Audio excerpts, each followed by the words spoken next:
Yes, guys. Yes, people. Welcome back to the channel. Welcome back to another stream. And finally, I know you guys have been asking for the return of this show for fucking months. We have finally pulled it back up. Capital Conflict is back, people. Big up to everybody. I hope you guys enjoyed the show. If you guys are watching live, if you guys are watching on the playback, hit the like button, subscribe, not just to me if you haven't done it already. Sub to everybody else. Mike's is on the road to 600 subs. I want that achieved today. So every single one of you that's here, hit the at to Mike's channel. Will take you to a new tab. And yeah, press the sub button. Northside as well. Man's on the road to 13k. You man, I want to see you lot rise up and get him as close to that as possible. So you guys already know what to do. Hit the sub button for Northside as well. And also, guys, we are yet again sponsored by Jerseys FC for everybody who wants your best affordable football shirts. Not just Chelsea, international kits, rival kits, retro kits. They are all on Jerseys FC if you guys want to get involved and use the code CarefreeLewisG as well for 20% off at checkout. With that in mind, welcome back to Capital Conflict. It's great to be back. And yeah, Mike's. First off, hold that. Friend to friend had to be done. About fucking time I got a result at your ground. It's the first time since 2017 with fans. But it's good to have you on the show. It's good to have you as a debutant on the show as well. How's your weekend been? How's your weekend? I want to forget this weekend, but thank you for having me on the show. Big up to Northside, big up to the chat. Man, nothing but pain. I'm on the road to surviving another manager at this club and more gaslighting this season. So nothing's changed, just different manager. Really, that's it. Say sweat. You know what? Wait. We're gonna touch on that later. Northside, how you been, bro? How's your weekend been? I hope everything's good, man. Great to have you back on the channel as well. Now, big up, man. Big up, Mike's. Big up, Lewis. Frustration is the word. Frustrating. You know what I mean? That's how my weekend went, bro. I'll be real. I hear it. Shout out to chat. Shout out to Jesters. Don't worry, we're gonna talk about the refs. Shout out to Sean. Shout out to Keteng, EK, Squaremore, Arta, right-footed left-back. Big up to you. Daniel, Jason, and Moise. Big up to every single one of you. Hit the likes, subscribe immediately. We're going to start off with the Arsenal section. I want to touch on this just because I'm sure a lot of you guys were listening to Back Again earlier. Most of you guys who have popped in from the last stream as well. There'll be more joining later. I think we're getting the redirect. But I've just been in like a long-ass debate about the referee. Barely even spoke about the game in general. All we've spoken about is the referee and how he ruined the game for Arsenal. Specifically Arsenal, not anybody else, just Arsenal, because all the decisions that were made in that game only impacted Arsenal negatively. So, Northside, I want to hear from you. I want to hear your thoughts on the games. Also, you can talk about the referee if you want to as well. I'm sure we're going to end up on that anyway. But chat to me, bro. What was your thoughts on the 2-2 draw? Was Arsenal robbed? Or does it come down to individuals? Arsenal wasn't robbed at all. If the referee wanted to make it about himself, Havertz gets sent off. He's running into Rodri, putting his elbow up. Rodri hasn't even got the ball. It's reckless. It's reckless behavior, bro. Like if the referee could have, he could have just sent him off. Probably didn't not to ruin the game because it was less than a minute into the game. And if he wanted to make it about himself, he would have at least received the booking, if not got a straight red. This is nothing to do with the referee and all to do about our discipline and our mentality. At the end of the day, Trossard, if you're a player on a yellow card, the players around you, and as an older player in the team that's 29 years old, you should know not to give the referee a decision. It's as simple as that. When you're in the yellow, you know not to get in the referee's face.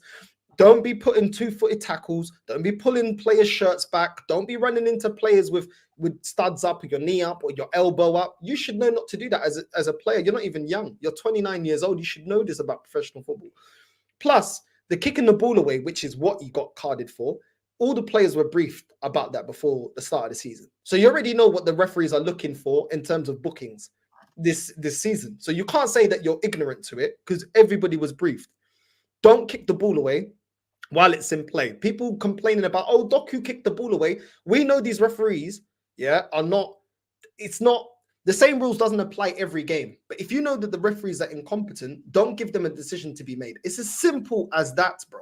The referee is not an employee of Arsenal Football Club. The referee is there to ref the game. Whether he does it good or bad, you are the players and you guys are in control of what you do. If we're going to keep that, this is what I hate about these feminine Arsenal fans that piss me off. This is what I don't like about these Filus Puta. They always talk about referees need to do their jobs. VAR needs to do their jobs. Well, hold on. The players need to do their jobs. If you're on a yellow card, don't give them a decision to make. Havertz, why are you being reckless? The manager has got a job to do. Why are we ill prepared? Why is the bench looking worse than last season? Why have we not got the midfield options? Why don't we have a striker? What's Edu doing? Why didn't you tell Edu to do his job? Why? Because you maricas da merda just hold and inject that flipping copium into your veins and say it's referees, it's VAR, it's pundits, it's other Arsenal fans online that doesn't go with everything that you guys want to complain about. It's rubbish, bro. Absolute rubbish. At the end of the day, Rodri came off, yeah? We got back into the game 2-1. We're the ones that allowed City to get back into the game by Trossard's stupid decision. I praise the team for the defensive performance that they did in the second half because Trossard led them to have no other option but to defend. You know, even when we face Man City 11v11, we don't open up, but then at least we can counter-attack. We couldn't even counter-attack because we're a man down. So I can't blame the second half performance because Trossard put us in that situation. But you know this fan base, bro, they never want accountability. Everything is everyone else's fault, bro. Do you know what I'm saying? It's everybody else's fault. It's never Arsenal's fault. If we can't sign players, it's because City are cheating. If we can't win a game, it's because referees are to blame. If we can't win or the players aren't looking that great, it's because give them time. You're being toxic in the game. It's never in the account. They never put accountability to the people that actually make the difference. The players, the manager, the sporting director, the owner. Never. It's never their fault. I'm tired of it, bro. I'm tired of it, bro. I'm tired of these guys, bro. They just need to change their pad. You know, these Arsenal fans, they're always on their period. They just need to change their pads, bro. I'm tired of it, bro.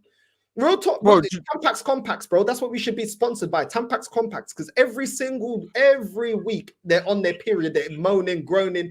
Every single week. Just shut up, bro. Like, we're ill prepared, and at the end of the day, we didn't do what needed to be done. And some of our players have not learned. Trossard has not learned. I'm not hearing it, bro. I'm not hearing any of the excuses, and I don't want to hear anything about injuries because the last two seasons we've been going toe to toe with Man City in the title race. Most of our players available, and we didn't win. So regardless of injuries, we didn't do enough in the transfer window. So that's another facade as well. That is the bottom line, bro. We ain't done enough, and this is why we've got these issues at the club. At the end of the day, players are not disciplined. They don't have the mentality, and the club has not set us up to win. We've not addressed the areas that we needed to strengthen. So there you go. That's ultimately what it comes down to. Like, this is why I'm so glad you chose to come onto the show today, because I knew you weren't going to make excuses. The one thing I didn't like about this whole discourse about the referee is if you want to talk about the ref, be consistent on both sides. You want to talk about the whole Trossard decision and how it hurt Arsenal, like Arsenal were the only ones that got bad decisions in that game.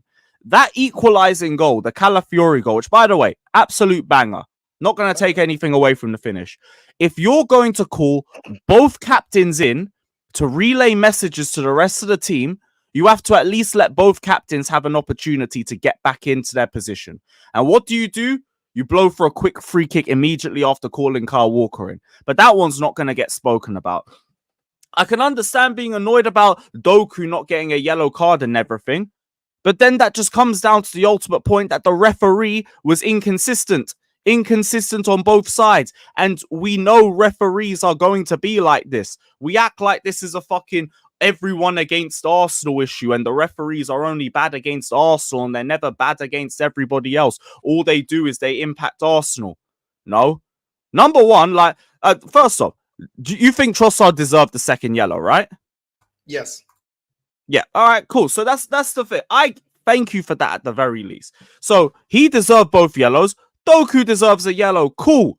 Fucking Havertz should also be getting a yellow. If you're gonna moan about Haaland going off the party and going after not Rodri, after Saliba, you go after Havertz for the Rodri situation. The referee overall was just inconsistent. And like, that's the problem. That's the real problem. But that didn't just impact Arsenal. Because when it comes to Trossard decision, he leaves it right in the hands of the referee. First off, there's a debatable foul, and then you boot the ball away and you make the second yellow easy. The first yellow, shirt pulling. Silly decisions like that are the difference between you getting a result in this game and not. It's got nothing to do with the referee. All it is just you guys fell asleep for like 30 seconds at the end, which is a little bit unlucky. Kind of sums up the last 2 title challenges and all of that, but ultimately it's just unlucky at the end. In the first half, though, you lot didn't defend well. Like, look at the first goal. Calafiori's sleeping. You've got Saliba and Gabriel stretched open. Like, you remember the Brighton goal you guys conceded a few weeks back too. It's the exact same thing. Facts. I said that. Facts. And then, like, if we're gonna go back again on the same things, the red card. Did Arsenal not just get a second yellow for the exact same situation a few weeks ago? And they're complaining that they learnt nothing. It's ridiculous. And what if these decisions happen against Chelsea? Okay, cool. Newcastle 4, Chelsea 1 last season. Reece James got 2 yellow cards. The first yellow card was for what? Kicking the ball away. Did I complain about it? Did I cry about it? No, I said Reece James was a fucking idiot for that. That's one of my favorite players. He was a fucking idiot for that. And even in future, he's shown like one of his problems is maintaining his head. You need to be smart. This has not just been something that's been in place this season. It's been in place for the majority of last season, and enough players got bookings for it. How have you gone through an entire season and not just that, a situation where you had a red card 3 games ago and you've gone and done it again, yet you're trying to blame the ref? Ultimately, look at Trossard. He's cost a match for you. That's it. They don't know about accountability, bro. Like, growing up foreign, yeah? Let me tell you how it is growing up foreign, innit? I told my mum, I want money in it. My friends are going cinema. She said, hey, estás a brincar conmigo. Straight away, she's like, do you know what I have to pay? O Sky, electricidad, the water. Before she continued that list, I said, you know what? I got to take this into my own hands. My mum ain't going to give me no money. Do you know what I did? Start doing paper round. Or start getting a job at a shop or in a construction site. Get my own money. Accountability. My mum ain't going to give me the money. She can't afford it. So what am I going to do? Take it into my own hands. This fan base don't understand accountability, bro. And this is the problem, bro. Yeah, there's accountability. When you see something's against you, you have to change the situation. We should be in control of our own performance. We should have already been set up that we've got players to bring in if Odegaard's injured, to bring in a striker if we need a goal. Yep. We've got limited options. We should already have a team set up. So it's our own fault that we're even in this situation. I don't blame Arteta for Trossard. I don't think any manager sets out a player to say, you know what, Havertz, go and elbow him. Oh, you know what, Trossard, go to the back of him 10, 20 seconds before half time and elbow him. But you're right. Doku was cooking timber, yeah? That flipping bald, hazel-eyed flipping Ty Dolla $ign was getting cooked on the right-hand side in the first 20 minutes. And then Calafiori, that filo da puta was getting cooked as well. Do you know what I'm saying? But this man won't say anything because he looks like Hercules. I don't care about all of that, bro. He was getting cooked. He was good for the goal, but defensive, bro, Savio was cooking him. Martinelli, I've told man about this Brazilian Chandler from Friends. This guy ain't good enough, bro. But that passport protects him. That Brazilian passport. But he got an assist. First time in 7 months. Bro, these men want to go to them festivals there, them Skittle festivals and Brazilian festivals, because Eddie doesn't get cooked. Martinelli doesn't get cooked. Do you know what I'm saying? They're too busy. Like, oh no, we can't say nothing about Martinelli. Cala a boca, so stupid da merda. He was being rubbish, bro. Saka as well. That skinny boy, that black on the right-hand side, he was rubbish as well, but nobody talks about because it's Saka, can't say nothing. Cala a boca, bro. He's been uma pukari as well, bro. That's the reality, bro. Do you know what I'm saying? I don't care if this skinny T-Pain looking filled up. I don't care. I like Saka, yeah, but you can get it as well because that performance weren't good enough, bro. I don't care, bro. It ain't good enough. And then Havertz breaking records. I'm tired of that guy. How many games, yeah, does that guy do the flipping German Harry Potter does the invisibility clock? Bro, they're dead ass treating him like a centre back right now. This guy broke a record for not completing a pass in 90 minutes for the first time in 7 seasons. And you know what they're hyping? He did his job defensively. Oh, did you see his headers? Did you see his clearances? Are we making another position for him now? Is he a defensive 9 or something? They're treating him like it's Andy Carroll. Like it's Andy Carroll winning the ball in the air constantly. Like, that's how they're playing with like No, him as well. they're treating him. They're treating him like he's one of that guy, that special guy off of Little Britain. Like we have to treat him with special. Let's put some hazard signs out. Do you know what I mean? Evacuate the building, please. Havertz is coming. Evacuate, please. Come on, Havertz. Come on. Do you know what I'm saying? Like man's got the special scooter. I'm tired of this guy, bro. No, I'm tired of this guy. The protection of this field I put. I'm tired of it, bro. I'm tired of it. And all this crap about, oh, look at the work rate. Then we're getting little Bow Wow off the bench, bro. The Brazilian little Bow Wow and flipping Jesus is coming off, bro. What's he doing, bro? With them braids looking like Hurricane Chris, bro. Man's hairline starting there. Piss off, bro. I told you these two ain't good enough, bro. But it's okay, because we got a little Bow. Do the little Bow Wow challenge. Oh, a Bow Wow Wow. You just don't know. The way you move so for Cala Boca so stupid, man. This guy's rubbish, bro. The only thing I've seen him doing is defending. Nah, bro, I'm tired of these players that are protected. And then when we need them, where are they? Nowhere. Eu estou cansado. I'm tired of this. We are in this position because they were talking about, oh, we've got combinations, different combinations at the back. Yeah, where are the combinations in the midfield? So stupid da merda. Where's the combinations in the attack? One attacking player out injured, and all of a sudden, everything's up in the air. What happened to Nwari, bro?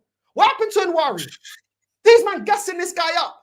This guy gassing this guy up. Where is he, bro? Enely Chopper. Where is he, bro? Where is NBA Youngboy? Because the way they were gassing him up, like this guy's gonna be the next LeBron James or the next. They told me that Nwari is gonna be the next Bellingham. Breakout season. But he came off for 5 minutes against Tottenham. Nah, but it's okay because we got Jesus to save us. Halle Berry. I'm the captain. Doing nothing, you stupid da merda. I'm told these man, get a striker that can actually score goals. I'm tired, bro. Do you know why I'm tired, Lewis, yeah? Because every time we call this before, you get so much abuse, yeah? And now look, bro, 5 games in, everything I've been calling out, it's already falling. And they're going to say, oh no, but the defense, our defense. Okay, so even if we have got a great defense, I ain't gonna say we don't, yeah? So what are we going to do? Get draws every game. You think you're going to beat City to the title by getting draws? You think you're going to go far in the Champions League by getting draws? Shut up, man. You man never even took her off her flipping girls' drawers, man. You man doesn't chat shit, bro. I'm tired of it, bro. It's because your fan base love to flip-flop. This is the thing. Oh, we need a striker every window. I'm here crying and begging for a striker. Get me Gyökeres, get me Osimhen, get me Tony, all of this. And then when the season starts, it's fucking clinical Kai. We've robbed Chelsea. We stole your best player and all of this crap. But when the next window comes round, you want to go in for another striker. The stuff with the defense, like I agree with you, you have got the best defense in the league, but the shamelessness I see from Arsenal fans, I've said it all summer. If these men don't win a trophy, I am frying the entire fan base because I don't forget. I remember 14-15, boring Chelsea blaring around the Emirates because we got a 0-0 draw on the way to the title. I remember. It don't matter, Lewis, because we got the African 50 cent. We got 50 Ugandan shillings in Partey that's been dropping stinkers after stinkers. But it's okay because they won't say nothing. Do you know what I mean? Because he got a plasma screen TV head. All of a sudden, it doesn't matter, bro. I'm tired of this, bro. At the end of the day, this guy is done, Lewis, yeah? And we're only going to get 20 million for him, yeah? Do you think anyone's going to we're going to replace him? We're not going to replace him, bro. We're not going to replace him. We might as well just start buying holograms. You're going to get another centre-back. Get the holograms out, bro. Holograms. No, it's a joke, bro. I'm tired of this club, bro. This is the thing. Your fans have thrown their morals away because I remember a decade ago, it was all, I would never want to win trophies playing football like this. I want to win football, but playing it the correct way, not playing defensive football, not just parking the bus away from home for 90 minutes. I want to win football playing the Arsene Wenger way. And now 10 years down the line, they're here flexing defensive arse football. It is, I say it's embarrassing. I like that they're vindicating Mourinho, but Mourinho did it and won trophies. Domestics or like league titles or whatever, he won trophies doing that. So, I had better see Arsenal lifting armpits at the end of seasons. Otherwise, not you included, I'm cooking the entire fan base because these men dropped their morals yet again, for nothing, because you man did all of this towards the back end of last season too. It's just now you guys have done it into overdrive. You man are just defending everywhere you go. You're defending at Tottenham. You're defending at Atalanta. You're defending at Manchester City now as well.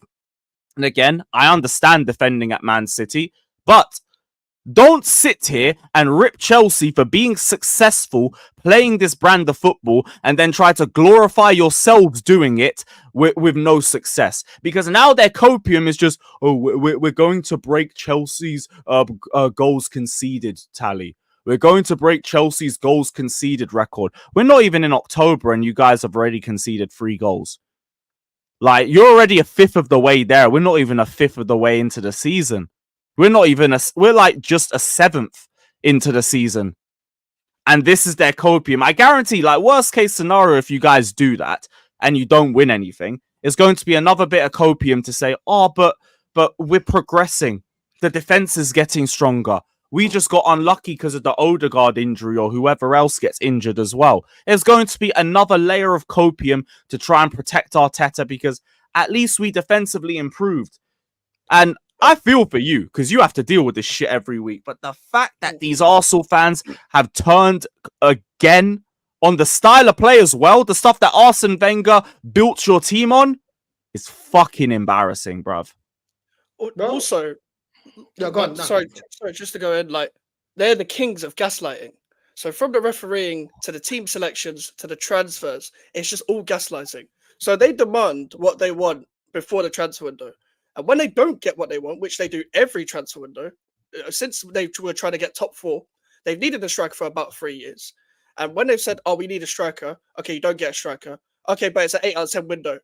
Why is it an 8 out of 10 window? Because Calafiori, Marino, and the only reason why you signed Raheem Sterling was because you saw an opportunity.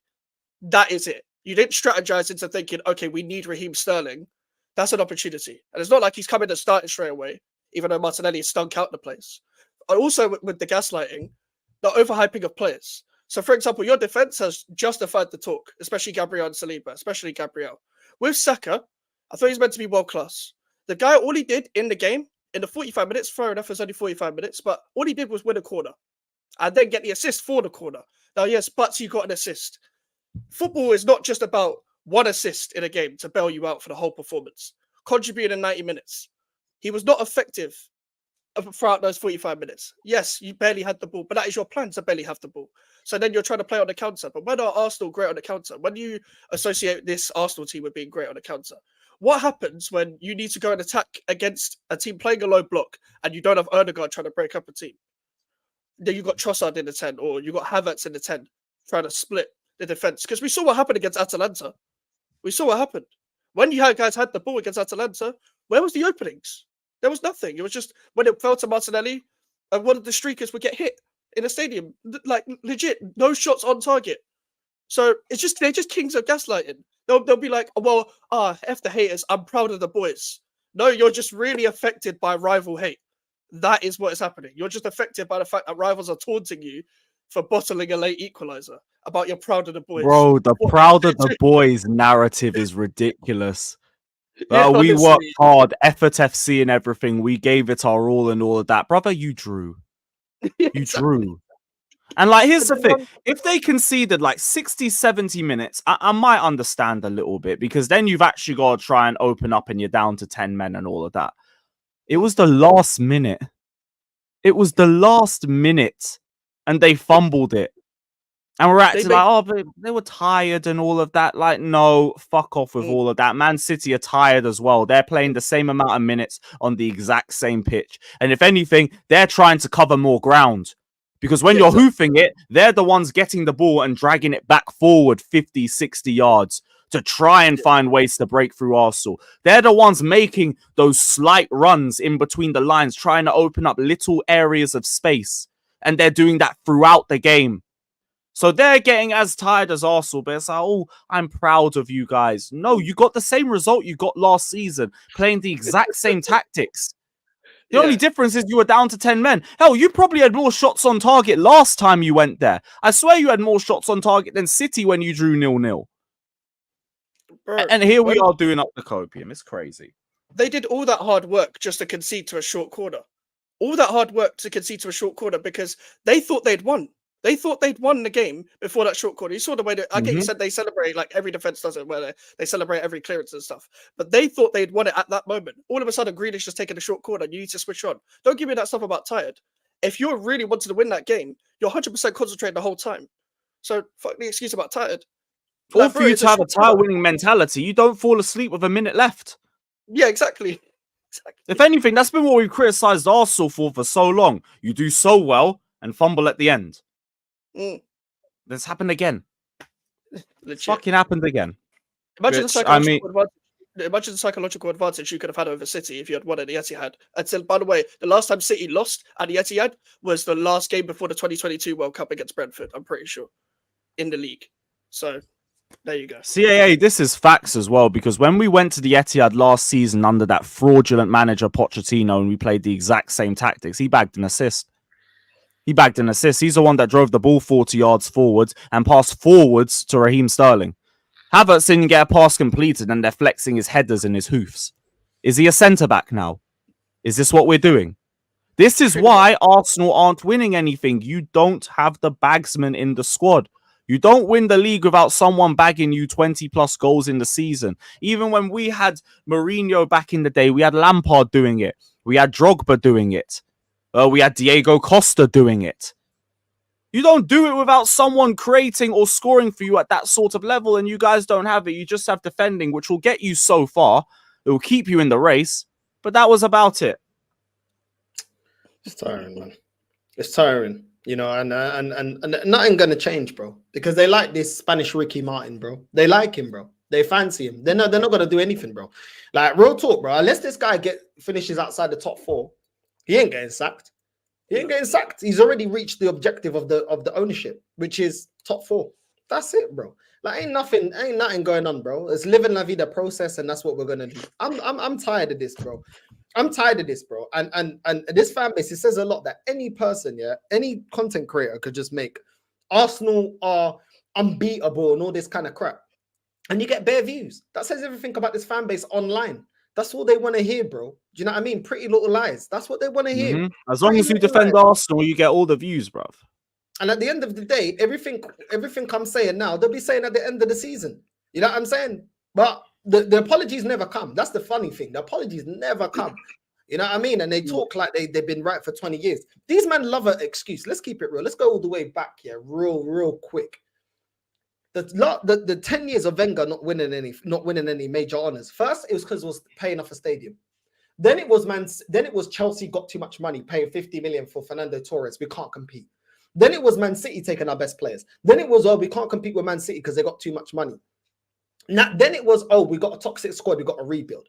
Then it was, VAR. Then it was FFP. We can't compete because there's FFP and all this. Now it's, but we can't win until Pep goes. These men for 20 years have created excuses year in, year out, bro. Not one time in this 20 years, as a fan base, as a whole, the majority have gone out and said, you know what, bun the excuses, bro. Where is the title? Where is the title, bro? You man talk a good game about we're moving stadium to win major honors. You man tell us that, we couldn't compete, we're paying off a stadium. We're now spending way more money than we did under Wenger. Look at the players that Wenger used to uncover for pennies, bro. Nasri, Haleb, Rosicky, Fabregas. You know what I'm saying? Alex Song, Adebayor, all these players, bro. And now look at the players that we get from abroad. Fabi Vieira, Lokonga, that likes snogging dogs. He likes to lips dogs. You know what I'm saying? So he definitely ain't applying for flipping. Isn't that Tavares? Davad, yeah. Yeah. Fucking hell. To... That video is nuts. Yeah. He must have loved win then. A doggy version of Love Island, he'll definitely be up there. He'll definitely be subscribing. You know what I mean? He'll probably be a bombshell. You know what I mean? He'll probably be there. Keep him away from Battersea, bruv. He'll be there in Castle Moore with the dogs. You know what I'm saying? Thinking, what dog should I lips? This is what this club has become. Kivio, all these bums, bro. Marquinhos, where's Marquinhos been? You know what I'm saying? This is what we've become, bro. And that was under a regime. Look at the players I mentioned under a regime that we're paying off a stadium. And now look at the bums that we're getting from abroad. It's embarrassing, bro. And people think this is good enough. Man, like Nwari can't get a game. We used to use our youth in the cup games to get to quarterfinals and semi-finals. And only up until quarters or semis did we start using our starting 11. Now, We can't do that. We can't even use our bench to get to a quarterfinals or semi-finals of cups anymore. That's how much we're falling. And people are telling me this is okay. We used to get bantered because all we did is win FA Cups. We don't even win FA Cups anymore. And people are trying to justify to me, these Philus people are trying to justify to me winning nothing. Winning FA Cups wasn't good enough. They still got Wenger sacked. But now, top 4 and no trophies is okay. Just keep going. Get out of here, man. I'm tired of it, bro. FA Cups are beneath you now, apparently.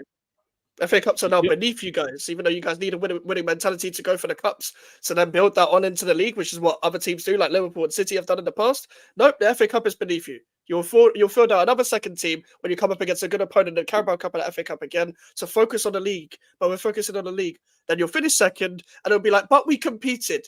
Then the cycle goes on and not spending in a transfer window, and we'll be having the same conversations over and over again.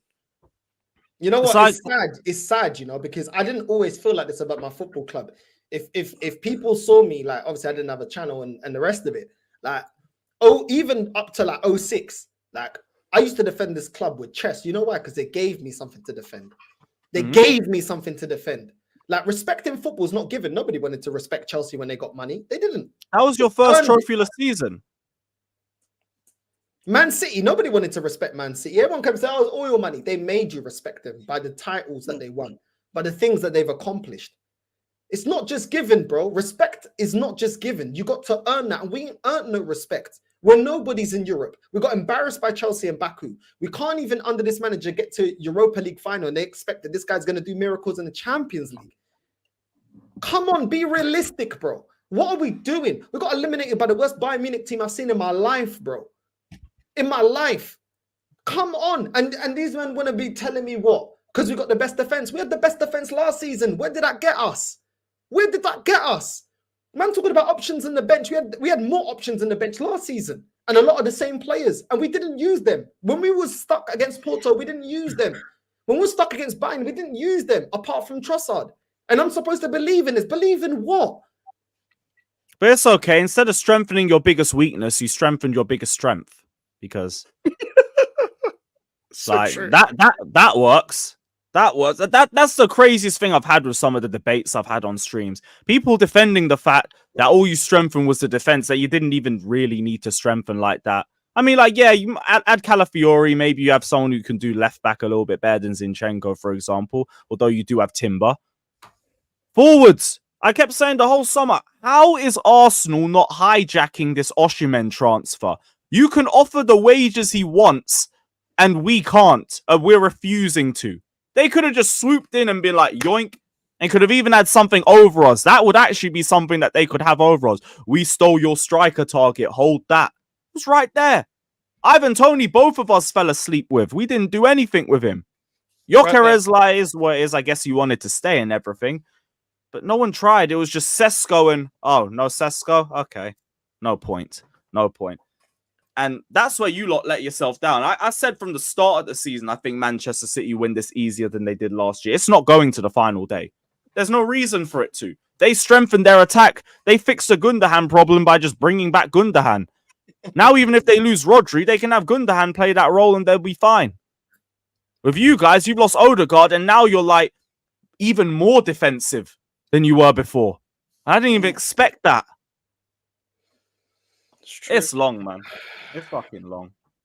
I feel for you, bruv, but not for Arsenal. Not for Arsenal. You, because you've been dealing with this shit for fucking years, bruv.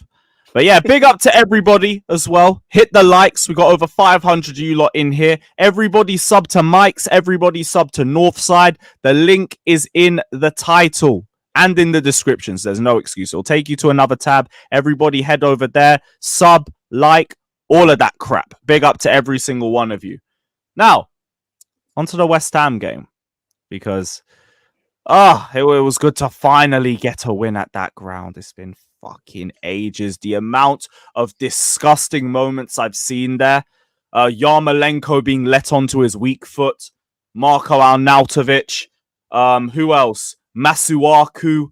The Mendy disaster class. What else are we missing? Antonio last season. Pakistan penalty. Oh yeah, the Paqueta penalty, the Caicedo debut where we brought him on and he had no match sharpness, but Pochettino was panicking, so he just threw anybody on with a decent price tag. Yeah. Finally got a victory, and a convincing victory too. Mikes, I want to talk to you about your thoughts from a West Ham perspective, because I see your title says surviving Lopetegui. What's your thoughts been with Lopetegui? Because you guys are changing your style of play the same way that we are. And I thought that that would play into our hands, because I think you guys are a little bit further behind on it than we are. And we also have the better quality of players as well. How are you feeling, though? Because I have seen a lot of stick for Lopetegui, and I can see that you're not really on board with it either. So what's your thoughts? I'm glad you mentioned that, because you said Chelsea are doing a similar thing, similar style of play, and it's already looking like it's gelled more than West Ham because of a modern day coach. Now, the problem with this is that the transfer window was more than fine. More than fine. I was happy with it because we needed a lot of players. A lot. We needed pretty much every player we signed in each position that we did sign them for. It was fine. It was fine. But the problem is now is because Lopetegui, his lineups, I question them. And the reason why I question them all the time is because, like, for this game, I wanted Bowen up front, but not because I think Bowen up front is good enough. It's just because Antonio has stunk the place out every game. But Antonio is also 34. Fulkrug is injured. So cool, whatever. And then hopefully we was meant to bring Ings off the bench because he scored in the previous game. Okay, so Souček and Antonio had 45-minute stinkers in the previous game against Fulham. We luckily got a draw. And they somehow still came on and got more minutes. I don't know how Souček came on in the 30th minute for Rodriguez, yeah? Because don't get me wrong, when we started that game, cool, Rodriguez had a massive stinker. So did Alvarez, so did Emerson, so did Wan-Bissaka, so did Bowen, so did Paquetá, Jesus Christ. Areola too. Areola as well. So if you're gonna scapegoat someone, if you're gonna like make an early sub, don't scapegoat someone. This is your signing. You want to get the players on side. This is someone you signed this summer, and you scapegoated him specifically. Now the problem with the game plan as well, Alvarez and Rodriguez. Alvarez is a good player, good starter for us. Rodriguez could be a good squad player, come in for now and then. However, you went mad. You went to man mark the whole team. A whole team. So you looked at Chelsea's team and was like, okay, the way to beat Chelsea off the ball is just to man mark the whole team. So what we decided to do, we decided to put the two least mobile players in our team on Jackson and Palmer, Rodriguez and Alvarez. And we saw exactly in the first goal, Jackson wasn't even sprinting. He was literally walked to the goal and finished it for the first time. And this isn't the first time we conceded an early goal. Did the same, similar against Man City. Did the same against Villa for a corner. Conceded early goals, a lack of concentration. It's fine playing a high line and playing attacking football, and it's fine changing the manager. You just chose the wrong manager. Now, this is where my criticism comes in of the director of football. I like the director of football, Tim Steinen. He done very well with the transfer window. You gave it to the wrong manager. Now, I can have sympathy for you that for whatever reason, the Amorim discussions broke down. I don't know why. And you probably wanted the Stuttgart manager, but he signed a new contract. But Wolves fans did warn us about this, about how erratic he is when it comes to decision making. Now, the problem is you want to play attacking football, but you want to be also extremely pragmatic. So every time we approach a game, we are different off the ball. In every game, Alvarez is playing as a fucking third centre-back. Mavropanos is still playing football after that stinker against Man City and stinker against Fulham. Todibo is right there. Todibo is on the bench, suffering because of Mavropanos. We did not hijack him from Juventus just for you to play Mavropanos instead of him. I'm not trying to hear any of that. Now, the problem is as well, I said this as well in many previews that I was on. I went a whole fucking press run for this game just to lose 3-0. But Wan-Bissaka playing inverted, as Sir Danny says here, Wan-Bissaka is playing as the inverted right back. And whoever plays on the right is hugging the touchline. And whoever plays on the right for us is Mohamed Kudus and Jared Bowen. Why is Bowen on the touchline when he plays on the right? He's a goal scorer. A goal scorer. So why are you trying to just make him suffer and just try and create for other players all the time? Mohamed Kudus can play out wide. But why for Wan-Bissaka? Wan-Bissaka's fine. Like, listen, Wan-Bissaka had a stink in the first half and picked it up in the second half. And overall, he's been decent for us. But you're misusing your whole squad. You wanted two players in each position. You've got that. You've got two players in each position. You wanted Aaron Cresswell to stay and being a backup left back. I'm not blaming Cresswell. I'm just making a point. Mikel Antonio, you wanted him to stay. You wanted both Cresswell and Antonio at Wolves, so I know you wanted them to stay. And I'm cool with So Antonio staying. Yeah, he wanted them at Wolves. In fact, Cresswell refused to train for West Ham for a week because he thought he was going to move to Wolves. And people still call him a good servant, but that's a conversation for another day. Antonio, listen, I love Antonio for what he's done for the club, but you can address what a man's done for the club, think that this guy has done a lot, but also say the guy is done. They're going to call that hate, though. You're going to say that's hate. They're going to call that hate. They're going to call that hate. But listen, I'm the one that's been defending Antonio for years. But that cameo when he came on, Jesus Christ. What position are you playing, brother? You're meant to be the striker. Why are you on the touchline on the right? Why? Why are you trying to take on Cucurella? You're meant to be pinning the centre-backs. But then I see why you're annoyed at the manager, because that's all managerial instructions.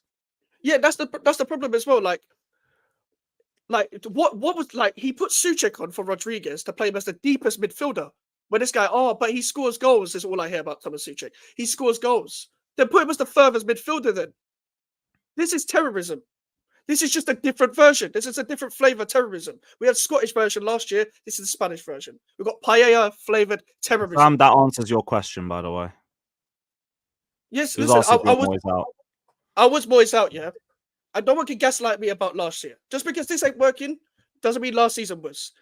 5-0 against Chelsea, 6-0 against Arsenal, 5-1 against Liverpool, 4-1 against Villa, 5-0 against Fulham. If you didn't watch us, don't tell me about, but he did this for you. You see, in the season when we won the European trophy, which I was more than happy with, end yourself on a high. We got battered by 4-0 by Brighton in that season and 5-1 by Newcastle. So I ain't even trying to... Weren't you guys flirting with relegation that season?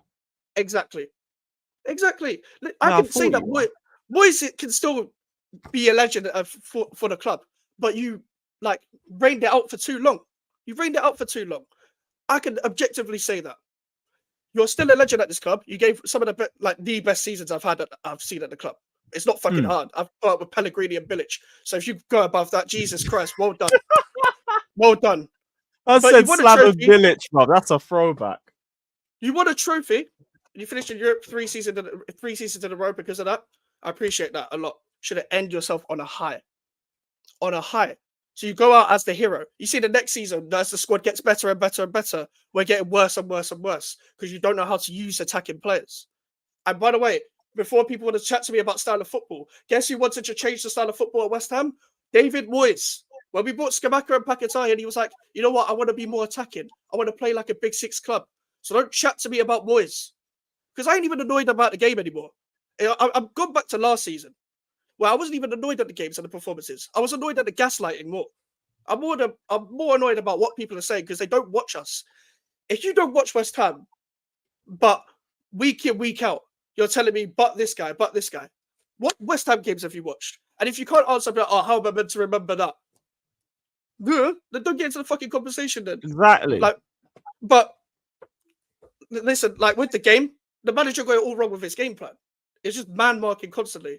And we've seen, now people can realise, Bowen isn't a striker. He doesn't have to, he can hold up the ball sometimes, but he doesn't have the movement. Can't stretch out the centre-backs. Feels like he's trying to shoehorn all of those players into the attack at the same time. Yeah. He's trying to find a place for Somerville with him and Kudus as well. And it's like, look, I hate it when our ex-managers used to do the same thing too. Don't play players in positions that they aren't at their best in. Just because they're one of your best players. What does it do? It stifles them. It ruins their stock and it ruins their confidence. That's why my only thing that I was watching for Maresca on Saturday was don't play Disasi at right back. I do not want to see Disasi starting at right back because you're just going to fuck him up. What do? We bring him on at 3-0. All he has to do is just be a little bit stable for 20, 30 minutes against tired legs and it's okay. Don't care about that. You're putting your best player up top. He's not even a fucking striker. He's not. But people like to say he's a striker just because... And then you're crossing to him. Yeah, exactly. We're crossing to a guy who's 5'9". The guy's my height. Imagine me trying to win a header against these fucking big centre-backs. Jesus Christ. Hassan said... Matched up against Tosin, 6'4", bro. That's mad. I get like, people say Moyes is your best ever manager in the Premier League era. Yes, we believe it or not, we do have a history. I know we're not the biggest club in the world. We do have a history with 3 managers that won trophies: Ron Greenwood, John Lyall, David Moyes. They're the 3 best. Whether you want to debate that or not, it's different eras. Then before my era, I'm not 70. I can't debate you, John Lyall, Ron Greenwood.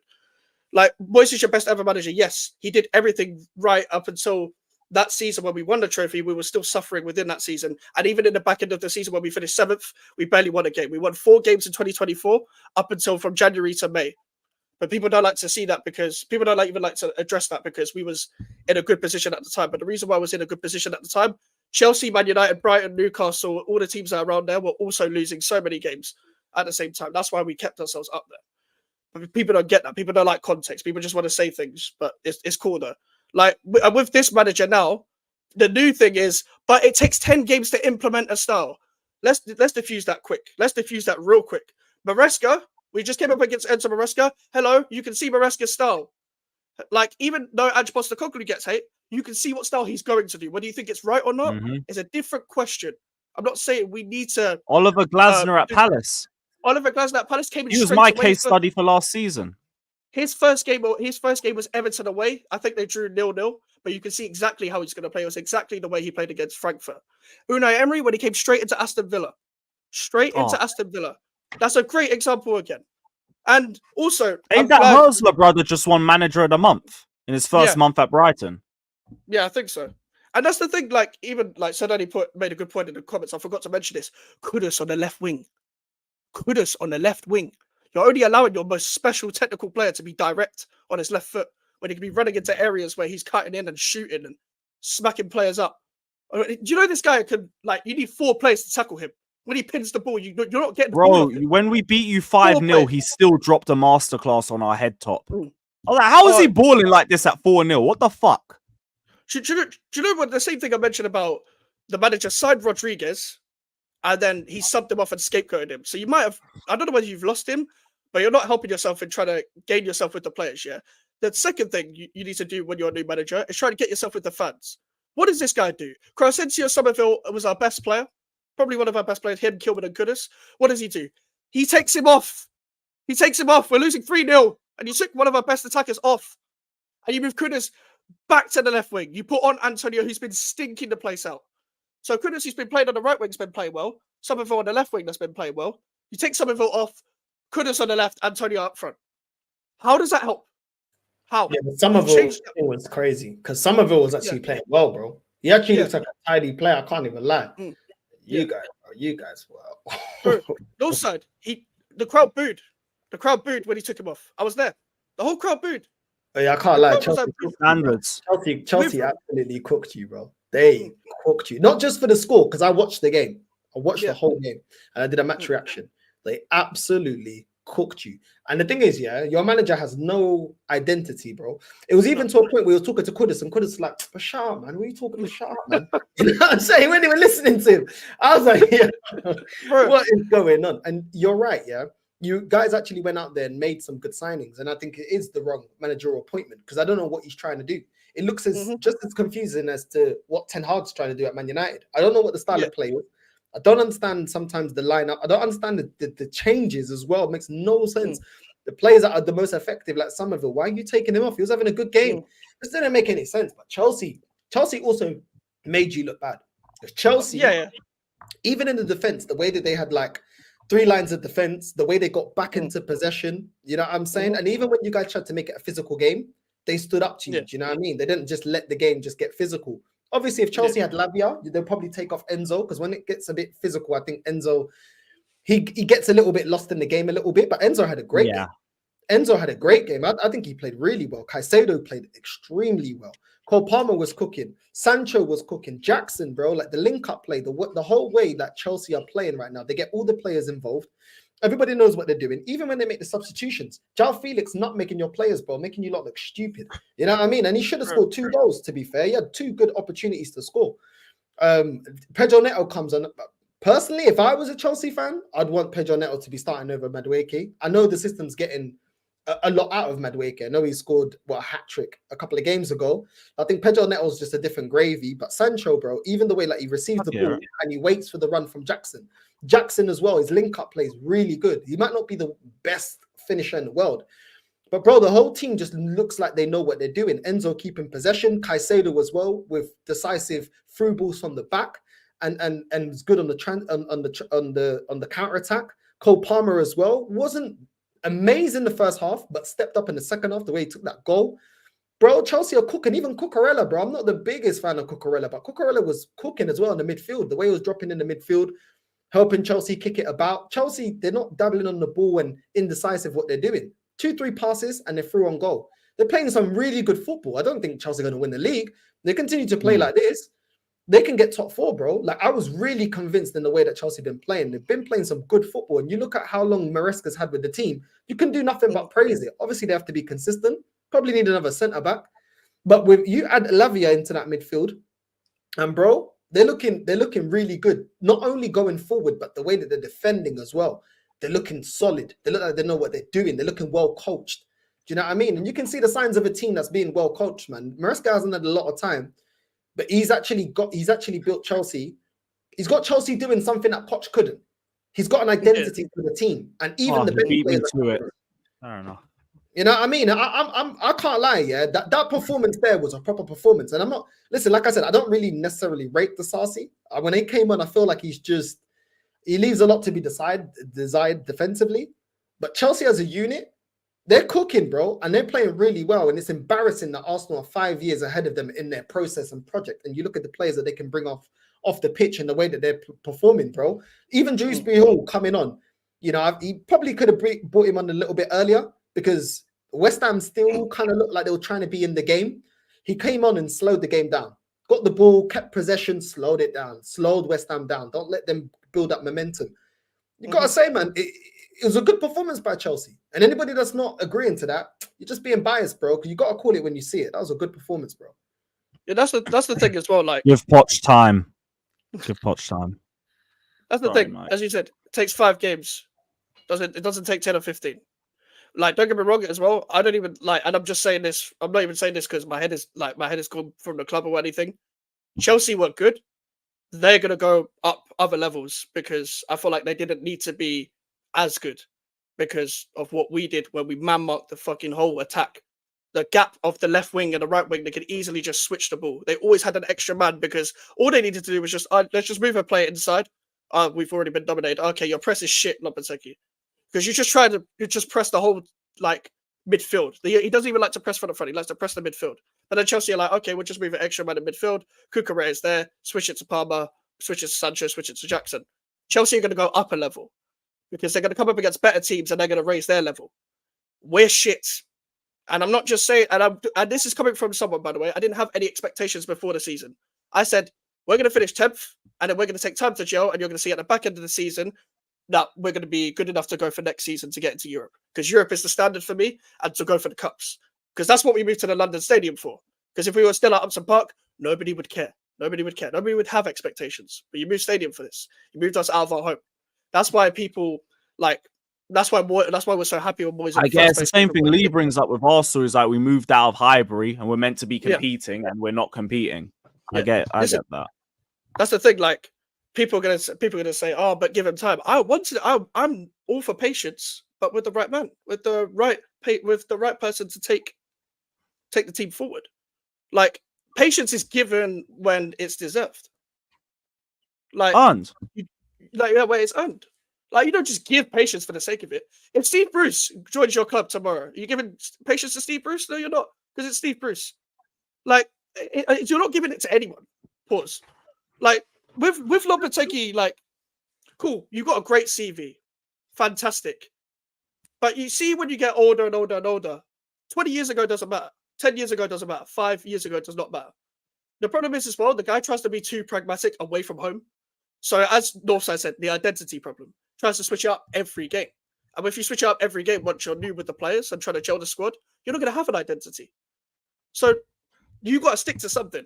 And the thing is, the problem is as well, I said this with Fulham. When we drew against Fulham, we had Tadibo, Soler, Somerville, and Paquetá all on the bench. Listen, Paquetá had a stinker. I'm not justifying Paquetá, but you had them 4 on the bench. That just says a lot about the fact that you started shit players. You started players that aren't good enough for your starting 11. But all your best players that are meant to be starting are on the bench. The Tadibos. How? Like when Fulcrook comes in, I want to see him start. I want to see Somerville on the left. I want to see Paquetá if he's going to play deeper. If not, play Soler there. Play Kudus in the 10. Play Bowen on the right. And when I mean on the right, I don't mean on the fucking touchline. I mean in pockets trying to score goals. Because when he's in pockets, no one's stopping him. When he's on the touchline, he's not a creator. I don't expect Bowen to be a creator. I watched this guy for years. He was used right, just getting into the channels and just shooting. But listen, like, people are going to gaslight me and say, give him time and wait for Brentford away. Okay, if we lose to Brentford away, then what? I'll wait for Ipswich at home. And then that doesn't happen. Then what? Because we got to start winning games eventually. We've only won one game. Yeah, but give it time, man. You're being so negative. They can't win because of what you're saying online. Yeah, exactly. I'm having a direct impact. If you can't back Lopetegui during the tough times, don't turn up when he's winning. That's what they're going to tell you. One victory against Nottingham Forest, and you must apologise to him immediately. All that. This is the thing. Oh, you're so negative. Yeah, I am. Do something about it. I am. They judge, yeah, countries that are run under a dictatorship, yeah. They judge it, yeah, in this side of the world. Oh, North Korea, this, isn't it? But then when it comes to football, everyone has to agree, or everyone has to be project, yes, be behind everything. We got free speech. You know what I'm saying? Why do you judge countries that may not have free speech? You judge them, oh no, that's oppressing. But why does it not apply when it's football? If you're an Arsenal fan, you have to back everything. Yeah, I'm saying, I'm sure for your respective clubs, it's the same thing. I know Lewis as well calling it out. No, you're being negative. Bro, there's free speech. You know what I'm saying? But these men only want to use that kind of way of thinking when it applies to them. Do you know what I'm saying? When in football do we have to always agree with everything, bro? Why do we have to accept everything? Just because you're a West Ham fan, why should you accept it? Because people try to say, oh, but you're West Ham. Exactly, yeah. So all the time. So what? So what? Yeah. We can't want better? You can't want more? Like, what are we doing right now? Northside. How can Aston Villa and Newcastle can get top 4, but we can't? Aston Villa and Newcastle could, like, we went for a trophy, but we can't get top 4. Yeah, make it make sense, please. Because I'm not saying like we're like this huge big 6 club, we're the biggest club or whatever, yeah. But we're not fucking Palace or anything that don't finish above 9th. Like, we're not like clubs like that. And they're striving for more. They're trying to build on projects. Listen, Aston Villa, no one expected them to get 4th, but guess what? You now respect them because they were in a relegation dogfight under Gerrard. Yeah, and then Emery came in and did what? And he didn't need a pre-season. Some managers are that good and that experienced and that thought in with their tactics. They don't need a pre-season. This manager needs everything. You got a better squad than Palace. This is the thing. If he ain't gonna ball out within the next month or two, cut your losses and get rid of him. Bro, Hansi Flick at Barca, yeah, they got 8 of 8 starters out, bro, injured. Hansi Flick's still top of the league. Do you know what I'm saying? Why? Because he's actually a winner. Because he actually knows how to manage. Because he's got experience in a job. Do you know what I'm saying? Like, you don't put, bro, at the end of the day, you have to put the right man for the right job. There's a reason why experienced people in their field get paid the highest, bro. Because you've got the experience to deal with the problems or deal with the issues. You know how to overcome. You know what I mean? You don't put rookies or you don't put people that have a bad CV. If a company's losing money, yeah, and the company's failing and losing money in the shareholders, do you put somebody that's made blockbusters go broke? Is that the person that you put in? Or do you put a rookie that just come out of uni that's has studied in a classroom that's never had any experience? These are the things that some football fans, yeah, oh, but give him a chance. Give him a chance for what if his CV is trash? You know what I'm saying? Give him a chance for what if he just came out of college and man's fresh, never had experience in the job? There's a reason why experienced people get paid the money that they get paid. You know what I mean? And it's just ridiculous. There's no difference in football, bro.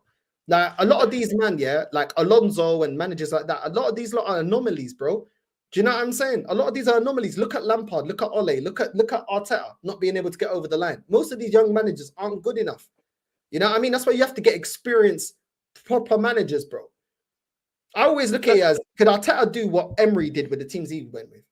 Like, spending 15 mil with Villarreal, could he get him over the line? Because this guy's got 800 mil, still can't get over the line in anything. Since he's spending big money. This is what I mean. This is the difference, bro. Like, people try to undermine what it's like to be a manager and the ability. Bro, not everybody's a Mourinho, you know. There's a reason why these managers are sought after. Arteta's trying it. Let's not forget Villas-Boas. You know about him. You know about him, Oh, Lewis. Villas-Boas. Dog. You know what I mean? This man tried to get rid of the whole old guard while the old guard was still there and winning games for us. I remember one time he tried playing a high line and we were losing a game. And John Terry and everyone was like, yo, fuck this, man. Drop the line back. And then we turn around and win the game. I was just getting checked on the football pitch. Bro. But like, yo, that's just And he was standards. supposed to be the next Mourinho, Lewis, I like. Yep. And he didn't even last 6 months. We got rid of him, got an interim, and won the league with him. I mean, not the league, the Champions League. We did a cup double, that and the FA Cup. But hey, give managers time and all of this waffle. It's always rivals that say that bullshit. This is the thing, Always I'm keeping the same energy as last season because when we were complaining under Moyes, people were like, well, you're 9th place and you're in Europe. Like, that's what it was when we were in the Europa League. We kept dropping a league place and they kept saying, but you're 8th, but you're 7th, but you're 9th, whatever. It kept going down and down and down the table. But they said, but what do you expect? You're a West Ham fan. Let's say you're in athletics race, yeah? You keep finishing 6th. Are you not going to go and try and finish above 6th next? You're not going to try and get a medal. You're not going to try and get first or whatever. That's my problem. We're not trying to get first necessarily, but we're trying to get go for the cups I want and go for like top 4 to like at least break, records. That Europa League finish was our highest. Try and break that. Try and get into higher places in the Premier League. But you're West Ham. So if you're a small club, do you just settle for small things? I don't get it. I don't get it personally, but cool. Listen, people can say I'm negative. Yes, I am fucking negative. I'm a West Ham fan, for fuck's sake. Look what I've seen. I'm going to fucking criticize everything. But that's because I've just seen shit. So when I see shit, I know because you have standards for your club because you want to see them progress. Everyone else I'm happy as long as we get a yearly win over Chelsea and Tottenham. I'm happy. Just beat our other London rivals and that's cool. No, you don't want to see your club progress. You're just happy with them where they are. Yeah. Oh my! I've just seen this as well. This has come from ESPN UK. So it seems like Rodri might actually be out for the remainder of the season. Allegedly, he's torn his ACL. I think he's on his way to Madrid just for confirmation. But apparently, it's looking like an ACL injury. And I can't lie. I thought it was Arsenal's tactics from the start, especially the way Savić just went straight into Rodri about 20 seconds in. And I think there was a second foul on him. Then there was the party one, and he ended up coming off. Yo, it's a bit mad. But like again, there should be minimal excuses now. These guys have lost their best player and the guy they struggle to win games without. You guys must. You must be winning the league. No, they celebrated it. They celebrated Yeah, ACL. bro. Let me bring up the whole Rodri stuff on Twitter. Arsenal fans are fucking embarrassing the way they're celebrating this ACL injury. Maybe he'll have a return against Wigan in League One. No tattoos, no social media, no fancy cars, and no ACL. Rodri ACL 1 week later after calling for a mass protest. Rodri ACL and they play Newcastle next. Rivalry aside, I hope it's serious. Apparently, oh no, this is the Man City one. That's a couple of vague ones. Rodri ACL confirmation in a few hours. Hella celebrating. 3 points in the bag because Rodri did his ACL. All of this crap. Unlucky lad from Now Arsenal. That brother's got what? 351k followers. Who else? Thomas Partey will never be forgotten for that Rodri ACL. Who else? Thomas Partey, yeah? Bring the bottles. Bring the bottles. Rodri ACL. I didn't even know what the hell that one is. Haaland clashing into Partey. This is another one. Amen. Ake, De Bruyne, Rodri, Haaland, and Bernardo. All of this. If you had a stronger mentality, your ACL would be perfectly intact. Enjoy the season out, you overhyped Spanish twat. Wow, these are the Arsenal fans that say that I'm negative. The Arsenal fans that say that I'm aggressive. Yeah, when have I ever celebrated anyone getting injured? Yeah, and these are the same man. I've never ever celebrated any player getting injured, bro. Whether I rate you or not, whether you play for a rival. And this is the thing about the internet. Yeah, they're all two-faced, bro. They all say, "Oh, when I cuss people or cuss this club or cuss the people that are disingenuous, oh, you're negative. Why are you going at people? I ain't celebrating people getting injured. I ain't putting up things like that. But these are the people that are bigger people in life. Watch out for the people, that are sheep in wolves' clothing, bro. I'm telling you right now, them people that act like they're holier than thou and never show you who they really are. Yeah, it's because they're hiding something uglier, bro. That is disgusting, bro. I'm not on Twitter, Lewis. You know that I'm not on Twitter, so this is the first time I've seen it. Yeah. And when I say Arsenal fans, obviously not you as well. I just mean like the majority of these idiots that live on X. And also, though, do you see Julian saying the same thing? Julian said What the did he same thing say? on What? AFTV. He was talking about Nah, Rodri's let me injury as well. find that. He said he won't. He said on his fan cam, he said he won't feel bad if Rodri gets injured on AFTV with Cecil. And Cecil's like looking really awkwardly, like, what do I really say here?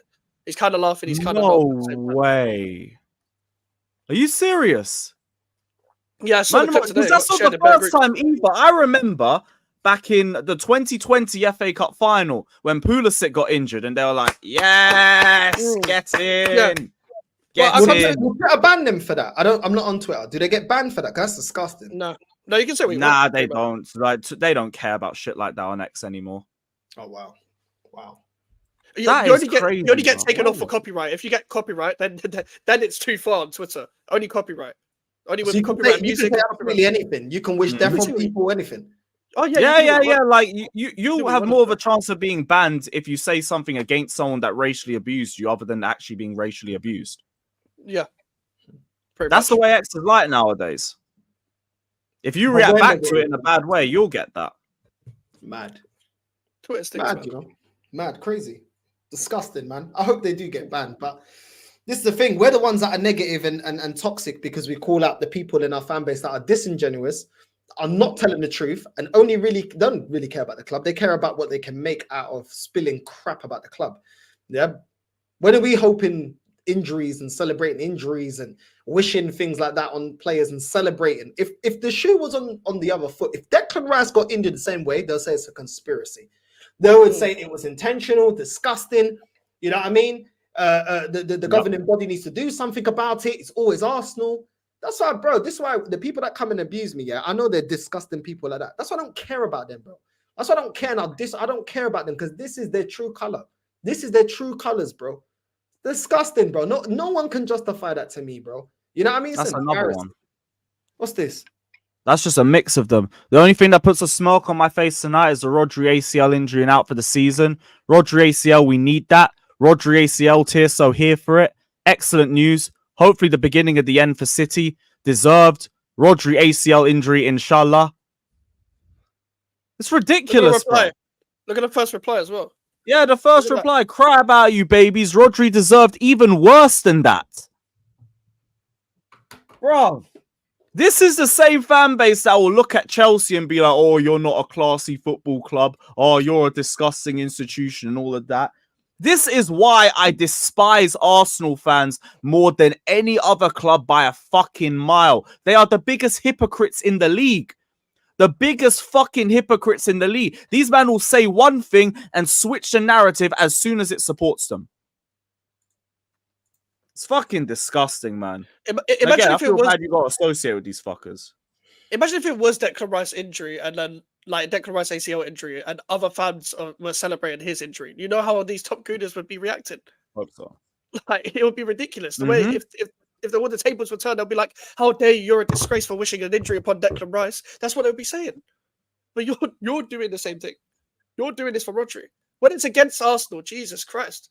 Like imagine keeping the same energy. Please practice what you preach. Like it's ridiculous, Fucking man. facts, man. Like it's a joke, bro. I already wanted City to win. Now I want them to win, even if Rodri's out for the season. Just because I am not with this bullshit about celebrating injuries. Because, like, guess what? Let's say the roles are reversed. Arsenal are league champions, and then they get a big injury to like Saliba or something and lose the title. What's the narrative? Oh, it's because we had the injury. You go and beat Rodri La City to a league title. No one's going to give a shit about that now, are they? Exactly. It's a fucking joke. And Quiz Pursuit, I hear it as well. Like when City, there were some City fans mocking the Odegaard injury or the Rodri tackle on Odegaard a year or two ago. That was wrong as well. That was wrong too. Like it's not just one side on this, one side the other. The only thing is right now it's the Rodri situation. And just coming off that, you were annoyed when City fans reacted like that. Now you're doing it again. Hypocrites. Every single one of you, man. Fucking hypocrites, bro. Big ups to Daddy saying our manager is using Wan-Bissaka as an inverted right back again against terrorism every single time. Big up to you, though. Big up to CNAC saying big up Mike's. Always respect your football analysis. Also, big up my guy Troll King Lewis and Northside. Brothers doing this they thing on these YouTube streets. Big up my guy. CNAC, you're my guy every single time. Appreciate you for the donation. And yeah, Shout out to Mike. Shout out to Northside. Again, subscribe to the pair of them. The link is in the tile. The link is in the description. DK said, why did I get unmodded? Arsenal celebrating the Rodri ACL. I'll be so real. It was just head loss because you sport the North London derby thing. But I'll remod you. Because I know you're a regular on here. So give me 1 sec. I'll pattern that. Big up to Daps. I think that's Daps in there. So, bro, Julian always waffles on AFTV. Every single time I've seen him on AFTV, is waffling some bullshit about the process or trying to make some bullshit excuse for Arsenal failing in their league campaign or whatever. I just didn't think he was that low to celebrate injuries like that, especially long-term injuries.